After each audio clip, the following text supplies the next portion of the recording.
Examination ख़त्म करके बाहर निकल रहे थे तो व्हाट वाज द फीलिंग, मतलब आपको लग रहा था कि हो जाएगा या डाउट्स आ रहे थे? पता था I was like 90% sure drop लेना है। तो आपने क्या क्या चैलेंजेस फेस किए लाइक इस दौरान, इन 3 सालों में? आई थिंक तो सबसे बड़ा challenge is the internal challenge of लोग पढ़ाई कर रहे हैं, मैं पढ़ाई नहीं कर रहा हूँ। That is the biggest challenge. There are lot of students जो है ना, जो कहते हैं कि यार हम उतने इंटेलिजेंट नहीं हैं, इसीलिए हम नीट क्रैक नहीं कर सकते, इसीलिए हम प्रिपेयर ही नहीं करना चाहते हैं इसके लिए। So what do you have to say to them? No, it's not a game of intelligence, क्योंकि अगर इंटेलिजेंस का गेम होता तो हेलो, आज मेरे साथ सालिक हैं। सालिक ने नीट 2025 क्रैक किया है with a JNK state rank of 3 and an all India rank of 674। तो सालिक से हम बात करेंगे आज उनकी जर्नी के बारे में। सालिक, लेट अस स्टार्ट के आप कहाँ से हैं एंड आपकी स्कूलिंग कहाँ से हुई, बताइए। सो मेरा नाम सालिक शमस है। I am from Ganderbal. Okay और मेरी स्कूलिंग पूरा गांधरबल से हुआ है। I would in 10th I was in Vijay memorial and +2 I did from Dublin boys high secondary. थोड़ा सा और डिस्कस करते हैं आपकी स्कूलिंग एंड चाइल्डहुड के बारे में।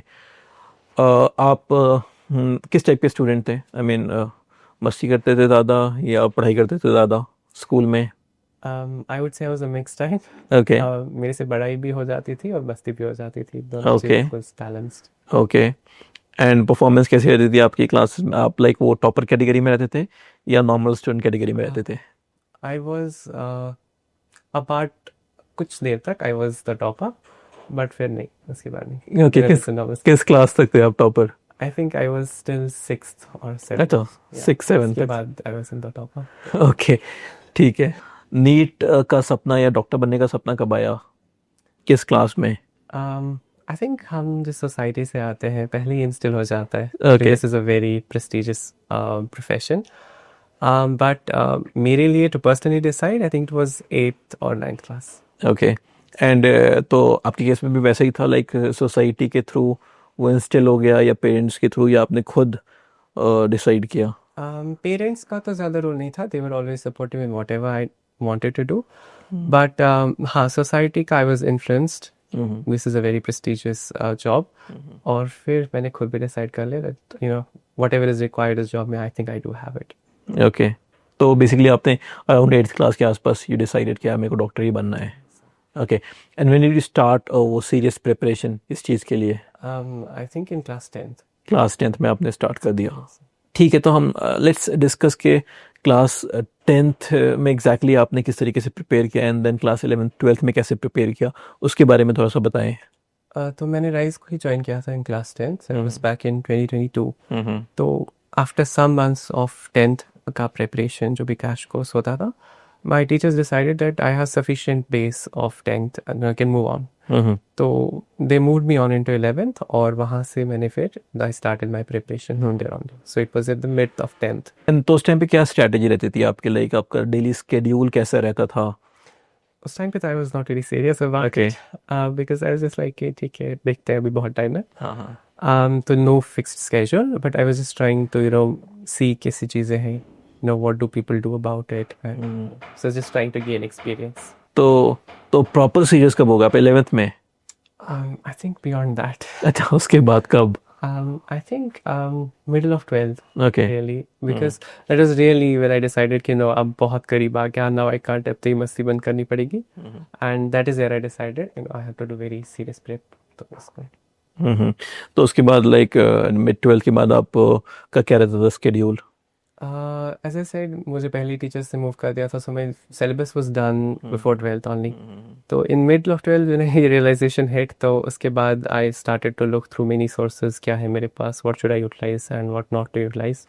तो उसमें आई नैरोड इट डाउन कि बाकी सब क्या है, गेन इनफ एक्सपीरियंस, बाकी लोग क्या करते हैं, तो उसके बेसिस पे आई मेड अ चॉइस कि क्या करना है और क्या नहीं करना। थोड़ा अगर और डिटेल में हम बात करें तो सब्जेक्ट वाइज मान लेते कि एक स्टूडेंट है जो अभी 11th ज्वाइन कर रहा है एंड वो आपसे जानना चाहता है कि मेरे को बायोलॉजी कैसे पढ़नी है, मेरे को फिजिक्स कैसे पढ़नी है, मेरे को केमिस्ट्री कैसे पढ़नी है, तो आप क्या बताएंगे उसको? ये चीज़ बताने से पहले जस्ट से दैट अब जस्ट 11th में I don't take much load of it Okay. हो जाता है फॉर हर एक सब्जेक्ट का अलग अलग अपना अप्रोच होता है me personally I think that जो भी सब्जेक्ट्स मोर कॉन्सेप्चुअल है if you talk about physics या केमिस्ट्री इवन उसमें initially I gave a lot of thrust कि मुझे पता था that this is something which I can't do in the last time तो I think that works because it worked in my case तो आप ये कर लो कि ऐसा नहीं मैं बोल रहा हूँ that you should ignore biology और यू शुड इग्नोर सब्जेक्ट्स जो नहीं है वैसे बट ट्राई योर बेस्ट कि जो चीज़ आप अभी सीख रहे हो वो चीज़ आप कर लो जो याद कर रहे हैं क्या you can do it later ऐसे कि वैसे भी आपको लेटर ही याद करना रहता है तो just don't worry about it problem solving के बारे में थोड़ा बताइए कि आप प्रॉब्लम सॉल्विंग कैसे करते थे इन तीनों सब्जेक्ट्स में एंड कहाँ से करते थे in my 11th and 12th मैं बुक सॉल्व करता था you have for example physics के लिए डीसी पांडे है I did solve it for some part but मैंने फिर छोड़ दी थी Okay. And I went over to Cengage की A to Z फिजिक्स आती है I did that has a very it's a good question load not like D C Pandey तो वो I did so basically I solve standard books in my 11th and 12th even physical में you have Narendra Avasthi or then organic में you have MS Chauhan so these are just standard books और फिर जब last में तो I focused more on modules for example you have ये coaching modules rice के modules हैं खुद के I focused more on them and also the NCERT जो कि मेमोराइज करना एंड प्रीवियस ईयर क्वेश्चंस भी आप करते होंगे I have this app called marks okay तो उसमें वो टाइम करके भी कर सकते थे तो आई डिड नीट के और जेई के भी वर्क सही से ओके तो आपने जेई के भी पीवाईक्यूज सॉल्व किए okay can you shed some light on note making आप नोट मेकिंग कैसे करते थे बिकॉज बहुत बार स्टूडेंट जो है ना वो पूछते हैं तो उसके बारे में बताइए पर्सनली जब मैं जो भी नोट्स क्लास में पढ़ा था I never used to read them okay sorry क्योंकि मेरे से नहीं होती है वो वापसी से revise what I did was instead I used to study from book तो आई थिंक कि मेरा जो बुक में वो फ्लो चलता है that used to help me in remembering things तो मैं बुक को रेफर करता था ओके हाँ ये चीज़ होती थी अगर क्लास में सर ने किसी चीज़ पे एम्फेसिस डाला है या कोई चीज़ बहुत इंपॉर्टेंट है I used to annotate it my book on me okay तो note making I used to do note making in class just so that I can focus in class और that I would go back and read up on तो फिर like वापस आकर क्या आप क्या कुछ अलग से नोट्स बनाते थे अपने या खुद से पढ़ के या कुछ शॉर्ट नोट्स या कुछ भी नहीं नोट्स बनाते ही नहीं थे I did not make notes. मैंने short notes बनाए थे at one point, but those were also not helpful. तो It आपको was just a book. Get yourself a. For example, you have biology, you have chemistry. आप जितना NCERT से पढ़ोगे, that's much better for you. और physics के लिए हाँ, बट फिजिक्स के लिए एक चीज़ था that question practice जब आप करते हो, at one point आपको याद हो जाती है चीज़ें. You don't need to do रटा नहीं मारते उसका. सो तो आप फॉर एग्जांपल आपका एग्जाम है कल आप रिवीजन कैसे कर देते हैं लाइक लास्ट मोमेंट पे एक दिन का टाइम है आपके पास रिवाइज करना है तो वो आप कैसे रिवाइज करते थे I never used to keep एक दिन का revision. It was always like a 1 week preparation for it. अच्छा अच्छा तो 1 week के पहले हिस्से में I do जो मुझे क्वेश्चन प्रैक्टिस करनी है या सॉल्विंग करना है I used to go with that. और फिर लास्ट के टाइम पे it was जैसे NCERT का रिविजन जैसे बायोलॉजी के लिए है या केमिस्ट्री के लिए है. Okay So that was it. No note referring.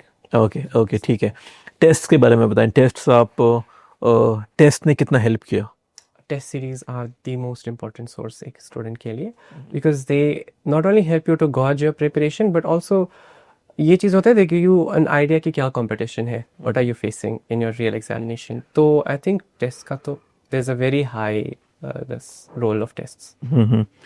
एक बार जब सिलेबस कंप्लीट हो गया है ना उसके बाद क्या फ्रीक्वेंसी रहती थी आपके टेस्ट देने की I used to give पहले I used to give 2 weeks में एक टेस्ट and क्योंकि उस वक्त I was just doing अच्छे से पूरा फिर I decreased to 1 week then 3 days then at one point तो I used to give like towards the close to the examination I used to give 2 tests per day.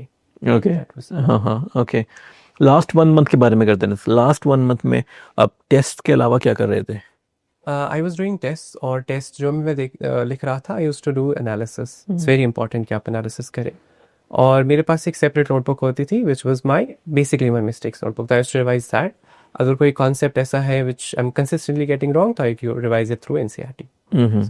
Okay and frequency क्या रहती थी रोज test देते हाँ, आप रोज test. उस time पे Yeah, even 2 tests per day. That was the last के month में. Good good one day before the exam उस दिन आप टेस्ट दे रहे थे क्या कर रहे थे उस दिन I don't think I gave the test उस दिन. Okay. I did not give the test. तो कुछ रिवीजन किया या बस chill I was watching I was watching a web series Oh, उस time पे, तो I didn't do much. okay. I was just trying to chill. Okay, nice. And exam day में सुबह को? Same, I was watching the web series. Okay. हाँ, थोड़ा सा मैंने रिवाइज किया था. आपके पास जो टॉपिक है salt analysis, that was very volatile, तो थोड़ा सा मैंने उसको सुबह लिखा था. And सुबह like were you expecting कि पेपर टफ आ सकता है? यस, आई वाज एक्सपेक्टिंग, क्योंकि 24 का भी तो पेपर चढ़े, तो आई वाज एक्सपेक्टिंग कि टफ आएगा, नॉट कि ये इतना टफ आएगा? Yeah. Okay. Now tell me कि एग्जाम जब आपका एग्जाम स्टार्ट हुआ, एग्जाम ड्यूरेशन वो 3 घंटे को डिस्क्राइब करें, कैसा रहा? I think I went अपने टाइम मैंने सोचा था that I'd go in at around 12:30, but मैं पहले ही गया था in the ठीक है. I was just sitting there 2 बजे तक, just ठीक है. moving around. And फिर जब पेपर आ गया तो I composed myself और मैंने पेपर देना स्टार्ट कर दिया. It was I understood, like जब मैं बायोलॉजी कर रहा था, I understood this is a very difficult paper, and वहीं पे मेरे दिमाग में क्लिक करके that everybody is going to suffer in this, not just me. तो धीरे धीरे I did that. I understood कि यहाँ पे मैक्सिमम जितना आप स्कोर कर सकते हैं, जितनी कम गलतियाँ करोगे उतना तुम्हारे लिए बेटर रहेगा. तो that is what I did. और धीरे धीरे करके I finished that paper. Physics section was the most difficult, so you already know. लेकिन तब तक तो बहुत अंडरस्टैंडिंग आ गई थी, बस this is a very difficult paper, तो people are going to they are going to be very this about it. So I was like chill होके मैंने वो दिया. Last के like 10 or 15 minutes I panicked a little bit because I had multiple questions जो मुझे आते थे और मैंने अभी नहीं किए थे. तो हाँ, बाकी it was chill. Okay. And तो आई मीन जब आप एग्जामिनेशन ख़त्म करके बाहर निकल रहे थे तो व्हाट वाज द फीलिंग? मतलब आपको लग रहा था कि हो जाएगा या डाउट्स आ रहे थे? पता था. I was like 90% sure drop लेना है. But when I gave my paper, I looked around, तो I saw हाँ मेरा diagnosis सही था. Everybody is crying यहाँ पे, तो किसी का ठीक नहीं किया है. But फिर जब when I went out, तो my teachers were there, you were there, तो it was आपसे बात करके I was like shit, मैंने बहुत गलत किया है. I should have been थोड़ा सा more serious, but फिर शाम तक I became very sad, but फिर रात को जब आया news that it's very difficult, तो ऐसा कि कुछ तो हो जाएगा, कहीं पे तो जाएंगे. एंड फाइनली जब रिजल्ट आया तो वेर यू एक्सपेक्टिंग कि इतना अच्छा रिजल्ट आएगा? Like state rank 3, already rank 674. No, not really. I was expecting, क्योंकि तब तक पता चल जाता है हाँ क्या है. आई वॉज एक्सपेक्टिंग कि अराउंड 1000 के आसपास ऑल इंडिया रैंक, एंड 10 और 12 का होगा स्टेट रैंक, नॉट लाइक 3 और. गुड, सही है. तो सालिक लेट्स थोड़ा सा और डिस्कस करते हैं अबाउट चैलेंजेस जो स्टूडेंट्स फेस करते हैं ना इस प्रिपरेशन जर्नी में, बिकॉज बहुत स्ट्रेसफुल होता है. ऑब्वियसली एक्सपेक्टेशंस बहुत होते हैं, पेरेंट्स के, टीचर्स के, सराउंडिंग्स, फ्रेंड्स, पीयर प्रेशर होता है. तो आपने क्या क्या चैलेंजेस फेस किए लाइक इस दौरान, इन 3 सालों में? आई थिंक तो सबसे बड़ा challenge is the internal challenge of लोग पढ़ाई कर रहे हैं, मैं पढ़ाई नहीं कर रहा हूँ. That is the biggest challenge. और मतलब वो स्ट्रेस जो उससे जनरेट होता है, that's very difficult to handle. And I think अगर कोई इंसान उस स्ट्रेस को हैंडल करके ही can stay consistent, I think उसका हो जाएगा. It's not a big deal उस हिसाब से. बाकी एक्सपेक्टेशंस का रहता है, there is a lot of expectations, और स्पेशली इस एग्जामिनेशन को लेके तो बहुत ज़्यादा है. But at the end of the day you have to recognise that whatever God has kept in your fate will come reach you. तो आप ज़्यादा स्ट्रेस नहीं लेना है. Just stay calm, stay chill, और हो जाएगा. It's not a big deal. आपका इस चीज़ पे क्या कहना है कि इंटेलिजेंस एंड हार्ड वर्क, इन दोनों में से what do you think, NEET को क्रैक करने के लिए क्या दोनों चाहिए, क्या एक ज़्यादा चाहिए? If I were intelligent, though, I don't think I would be here, really. But since I was hardworking, that's why I'm here. There lot of students जो है ना जो कहते हैं कि यार हम उतने इंटेलिजेंट नहीं हैं, इसीलिए हम नीट क्रैक नहीं कर सकते, इसीलिए हम प्रिपेयर ही नहीं करना चाहते हैं इसके लिए. So what do you have to say to them? No, it's not a game of intelligence. क्योंकि अगर इंटेलिजेंस का गेम होता तो MBBS भी इंटेलिजेंस का गेम होता, but it's not. Everything is about hard work. आप जितना हार्ड वर्क करेंगे उतना आपके लिए अच्छा है. मैं जानना चाहता हूँ कि ऐसे एग्ज़ाम्स की प्रिपरेशन में फैमिली का सपोर्ट कितना इम्पोर्टेंट है, फ्रेंड्स का सपोर्ट, टीचर्स का सपोर्ट, ये सब कितना ज़्यादा इम्पोर्टेंट है? It's very very important I think, क्योंकि नॉट ओनली दैट, आप इंटरनली तो आप पे बहुत स्ट्रेस होता है, you need somebody to vent it out too. तो मेरे लिए मेरे फ्रेंड्स थे, मेरी फैमिली थी, माई पेरेंट्स एक्सट्रीमली सपोर्टिव, और मेरा भाई। तो everybody has been extremely to be able to question, क्योंकि आप गिर जाते हो इसमें। इट्स नॉट दैट आपका हमेशा लीनियर चलेगा और सीधे ऊपर जाओगे, it's not that, it's a very sinusoidal gap. तो टू क्वेश्चन दैट फॉल, उसके लिए आपका support system is very important.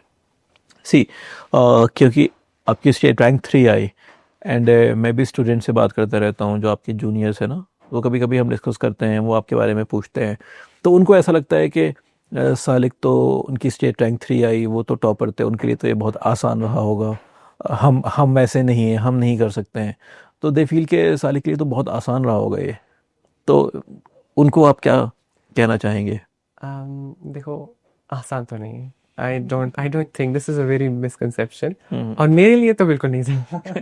क्योंकि सी द आइडिया इज़ कि जब when you are at a place जहाँ पे people are expecting a lot from you, तो आपका प्रेशर भी उतना ही होता है। तो अगर ये ईजी होता तो yeah, I would not have been here.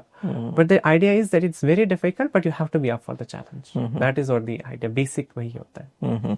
सो तो आपकी लाइफ में भी प्रेशर था क्या, लाइक पेरेंट्स का, टीचर्स का, फ्रेंड्स का तो ठीक है, फ्रेंड्स का तो वो वैसा प्रेशर नहीं रहता है, but I think teachers and family का क्या प्रेशर था? All of my friends were from JEE, तो उनका तो नहीं था। ओके। But हाँ, फैमिली का नहीं था, क्योंकि my parents are very very supportive इस चीज़ में। Whatever you want to do, जैसे भी करना है। Even before 1 month before examination I had an episode of very stressed, क्योंकि I was not performing to the mark where I wanted to be at that point of time. तो उस time पे भी my parents वो like, नहीं होगा तो what, where you are not a burden to us, ऐसे मत सोचो। तो दे वर वेरी हेल्पफुल। उस हिसाब से टीचर्स का भी सेम चीज़ था, दैट इवन अगर नहीं होगा, the point is you give your best. तो हाँ, एक्सपेक्टेशंस लेकिन होता है, जनरली सोसाइटी में बहुत एक्सपेक्टेशंस होती है, but at the end of the day you can do much about that. What you can do is to work hard, that's it. Okay, so आप भी डिमोटिवेट होते थे क्या इन 3 सालों में? और अगर डिमोटिवेट होते थे तो आप उसको टैकल कैसे करते थे? डिमोटिवेशन होता है, बहुत ज़्यादा होता है, स्पेशली जब आप देखते हो, जब आप गॉज करते हो कंपटीशन की। स्पेशली जब मैं लास्ट के मंथ्स में बाहर निकला एंड आई सॉ दैट बाहर बहुत कंपटीशन है, तो उस टाइम में तो बहुत डिमोटिवेट हो गया था मैं। But the idea was, the my first line of defence against it was self dialogue, that understand that this is a difficult journey. Competition तो हर जगह होता है, यू कांट एक्सपेक्ट कि कंपटीशन नहीं होगा। So that was my first line of defence. उसके बाद my parents and my teachers, एक very good supportive system. So that was my second line of defense. बहुत सारे students, I think, I am sure आपके भी batch में होंगे, जो आपके फ्रेंड्स होंगे, जो स्टार्टिंग में अच्छा अगर नहीं परफॉर्म करते हैं तो मोस्टली दे गिव अप, वो फिर तैयारी ही छोड़ देते हैं। कुछ ऐसे होते हैं जो कंटिन्यू करते हैं एंड देन वो कॉम्पनसेट कर लेते हैं उसको, लाइक मे बी 12th में या आफ्टर 12th, राइट। जो लोग गिव अप कर लेते हैं, जो छोड़ देते हैं इस तैयारी को, ये जर्नी छोड़ देते हैं, उनको how will you motivate them कि यार और ट्राई करो, मतलब ऐसा नहीं है, हो सकता है? I don't think anybody can motivate in this point. ये आइडिया ये होता है, when you start your preparation you must have a clear goal in your head. अगर आप आ रहे हो इस प्रिपरेशन में, then you should have a clear mind कि हाँ मुझे क्लियर करना है। It's not like that I should give up midway. Things are going to be tough, and वो tough सबके लिए होता है। अब the idea is that you have to persevere. आप ये नहीं सोच सकते कि just because things got difficult I am resigning, ऐसा नहीं होता है। You have to stay like motivated throughout, और वो motivation आपकी inner motivation होती है। It's not somebody, no, I can't go and tell you that उठो पढ़ाई करो, I can't do that. You have to stay, you're motivated by yourself. अगर हम एक क्वालिटी की बात करें जो सबसे इम्पॉर्टेंट है, जो होनी चाहिए हर एक नीट एस्पिरेंट में, तो वो डू यू थिंक है वो कौन सी क्वालिटी होगी? Consistency. ओके, सो सालिक, आप क्या social media and mobile phone use करते थे इस दौरान, या इनसे दूर रहते थे? नहीं, आई यूज टू, मैं तो यूज़ कर रहा था, बट नॉट सो लाइक आप 10 घंटे बता रहे हो सोशल मीडिया पे, कभी थोड़ा बहुत, हाँ, मतलब वो सब डिस्ट्रैक्ट नहीं होते थे? हाँ, बट प्रेशर भी ना हो उसके लिए स्टूडेंट। हाँ, मतलब चिल करने के लिए, थोड़ा बहुत रिलैक्स करने के लिए। ओके, क्या कभी आपके साथ ऐसा हुआ कि इन 2-3 सालों में आपको लगा यार छोड़ देते हैं, तो यार इतना डिमोटिवेट हो गए, या वैसे? नहीं, definitely हुआ था. हुआ था? Exactly. And it was like very close to the examination, like 1 month before. As in, मुझे नहीं करना. I don't want to get the examination because, uh, same demotivation and stress. Very, very, very stressful. तो students ये सुन के surprise होंगे कि someone who is like about to get a rank, state rank 3 in future, वो एक महीने पहले इतना डिमोटिवेट हो जाए. Yeah, but it's the reality क्योंकि होता है because 1 month before I think that is the most stressful time. कि आपको पता है your examination is next month, आप कुछ radical नहीं कर सकते उसमें. आप क्या कर सकते हो, आप consistently बस जो है आपको उसी polish कर सकते हो. And frankly I was not happy with what I had at that point of time. But at least I was not able to see it. I was blindsided by my stress. But जब when I relieved that stress, तो मुझे दिखा I am good. I can at least get a good. I can at least go to JMC Srinagar. इतना तो मुझे पता था. तो बस. इनफैक्ट मैं स्टूडेंट्स को बहुत बार ऐसा ही समझाता हूँ, उनको बोलता हूँ कि यार ये सबके साथ होता है. जो स्ट्रेस होता है ये सबके साथ होता है, चाहे वो टॉपर हो चाहे वो टॉपर नहीं हो. इनफैक्ट मैं उनसे कहता हूँ यार कि जो लोग नहीं पढ़ रहे होते हैं उनको कम स्ट्रेस होता है, जो टॉपर होते हैं उनको ज़्यादा स्ट्रेस होता है, बिकॉज उन्होंने पूरी तैयारी की हुई है. अगर एग्जाम के दिन कुछ भी गड़बड़ हो गया तो सबसे ज़्यादा नुकसान उनका होगा. जिसकी तैयारी उतनी नहीं है, ठीक है, उसको स्ट्रेस है बट उसको पेपर अच्छा नहीं भी जाएगा तो उतना कुछ नुकसान नहीं है वैसे भी. तो दिस इज़ वेरी इंपॉर्टेंट कि everyone faces these things and आपको टैकल करना पड़ेगा if you want to crack these exams. Definitely. Okay, so साले कुछ quick questions. फेवरेट सब्जेक्ट कौन सा था आपका इन तीनों में से? Bio, physics, chemistry? Physics. Physics was your favourite. कोई फेवरेट टॉपिक फिजिक्स में? Electromagnetism. Okay. Chemistry and bio में कोई फेवरेट टॉपिक? Bio में human physiology. Okay. Or I think genetics. Okay. Better. Chemistry. Chemistry में कुछ नहीं? I never liked chemistry. Chemistry में कोई ऐसा टॉपिक जो आप डिलीट करना चाहेंगे सिलेबस से? I said this before, aldehydes and ketones. Aldehydes and ketones. Physics में कोई ऐसा topic? Not really, but kinematics, I delete that. Kinematics. I delete that. Okay. And bio? Bio में नहीं, I think it's fake, but हाँ, plant का जो है, plant physics में जो है, I would delete that. Okay. अगर आपके पास ऑप्शन हो नीट के सिलेबस से एक सब्जेक्ट पूरा डिलीट करने का? Organic chemistry.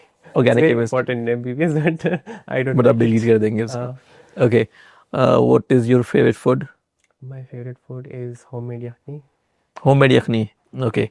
And your favourite place to visit in Kashmir? There are multiple. I went after it. I went to Varwan. It was वारवन. Yeah, ये कहाँ पे है? it's in Kishtawar. अच्छा, किश्तवाड़. अच्छा, उस साइड है ये. Margan Top. मरगन टॉप. हाँ, वो सिंथन टॉप, वो वाले एरिया में. उसी एरिया में. उसी एरिया में. अच्छा था. It was very scenic. मुझे बहुत अच्छा लगा. Okay. Good. So, Salik, I think last question. What will be your message to students जो अभी नीट की प्रिपरेशन कर रहे हैं या स्टार्ट करने वाले हैं? For those people जो close to the examination है और इस साल नीट लिखेंगे, उनके लिए don't take much stress. It's a fair warning that's going to be very tough जब हम जा रहे हो आप, but don't take much stress about it. जैसे आप कर रहे हो consistently just करते रहो and इंशाल्लाह हो जाएगा. For people starting out, it's very important for them that when you come into this journey, understand what is your goal with this journey. It's not कि आपने नीट क्रैक कर लिया and one year. अगर आपने NEET crack कर लिया उसके बाद आपको MBBS करना है and that's prevailing. तो understand कि what is your goal. आप really डॉक्टर बनना चाहते हो या नहीं? Just because societal pressure, be a little brave. अगर आपको societal pressure भी है, be a little bit brave, I'd say. And just don't do it then. अगर आपको खुद की मर्जी नहीं है. और especially it's for parents of Kashmir because ever since I cracked नहीं तो मेरे I've seen multiple parents जो मुझसे advice देते हैं, you know, इसको भी करना है, इसका मेरे बच्चे को भी करना है. Like ask him at least, does he really want to or does he not? तो पेरेंट्स के लिए प्लीज ट्राई एंड अंडरस्टैंड आपके बच्चे का क्या एस्पिरेशन है, वो खुद क्या करना चाहते हैं बच्चे. Good. So thank you Salik, thank you for this nice interview. I am sure के बहुत सारे स्टूडेंट्स इसको देखेंगे and they will be inspired and उनको भी समझ आएगा कि यार स्टेट रैंक 3 जिनकी आई है वो भी ये सारी चीज़ें फेस करते हैं. उनके भी प्रिपरेशन जर्नी में मोमेंट्स आते हैं जहाँ पे वो डीमोटिवेट होते हैं, उनको भी स्ट्रेस होता है, उनको भी डर लगता है एंड इट्स नॉर्मल, ये सबके साथ होता है. Definitely. So thank you again and I wish you the best. Thank you. Thanks, Salik.